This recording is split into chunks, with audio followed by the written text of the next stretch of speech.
ملګرو د ټولو نه مخکې راځو د ګل چاهت او د سندل خټک کم چې په ملیشیا کې موجود دي.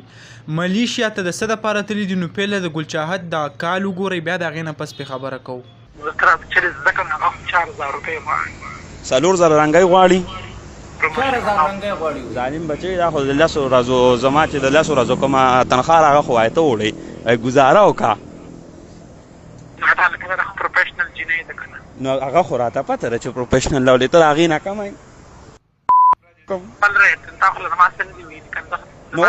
نو ورېږه که نه مونږ دلي شي نه اچوه شی دلی نه نو چې هغه څلور خو به بیا اته زره علي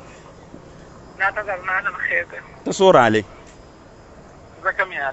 څوره بیا هم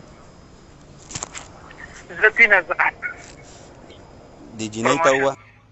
دغه تاسو کتی شئ په کم کې چې ګل چاهت د یو کس سره خبره کوي په هغې کې ورته وایي چې سندل خټک چې دی هغه 4000 روپۍ کم د ملیشیا روپۍ چې دي هغه غواړي نو 4000 غواړي بیا ترې هغه تپوس وکړي چې آیا ستاسو روپۍ په کار دي نو هغه 3000 او داسې ورته یادوي نو زمونږ کم پښتانه چې کم دی هغه دیو په شرمونو باندې وشرمول ملیشیا ته چې کم دی هغه تللی دي اول ته دا ریټونه کوي یعنی ریټونه کوي دې ته وایي زه دله 4000 روپۍ به دا درشي او په 3000 به دله درشي نو ډیر زیات یو د شرم خبره هم ده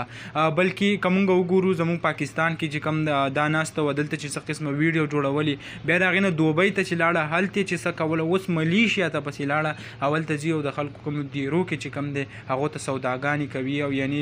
خپل جسم چې کوم دی هغه پې خرڅوي نو ډیر زیات د افسوس مقام د دې په هکله د ګل چاهت یو ویډیو هم راغلو په کم کې چې ګل چاهت وایي چې زه چې څه کوم نو هغه ښه کوم باقاعده په ټیک ټاک باندې ویډیو هم اپلوډ ده په هغې کې وایي چې زه څه کوم نو هغه کوم خو پښتانه تاسو په شرمونو وشرمول خدای دې اوس تاسو نه د پښتانه چې کوم دی هغه دمه کي چې تاسو دلته دا ځای پرېنښود اوس پسې لاړئ هلته نو سندل خټک او تاسو ته خیال وي رحیم شاه چې کوم دی هغو چې څه قسمه حرکتونه کول نو هغه هم ډېر د شرم مقام و رحیم شاه اوس قلار شوي به وي او که نه به وي هغه خو د سندل خټک چې کوم دی اوس پسې ملیشیا ته لاړ او په 4000 چې کوم دی هغه یو سړي لري نو دغه معلوماتو او دغه ویډیو هغه هم تاسو سره شریک کړو امید لرم ویډیو به مو خوښه شوي که ویډیو مو خوښه شوي ویډیو لایک کړئ او که زموږ په چینل نه وي چینل سبسکرایب کړئ د داسې نور ویډیوګانو دپاره انشاءالله په بل ویډیو کې به ملاویږو د نن دپاره دا کافي وه د الله په امان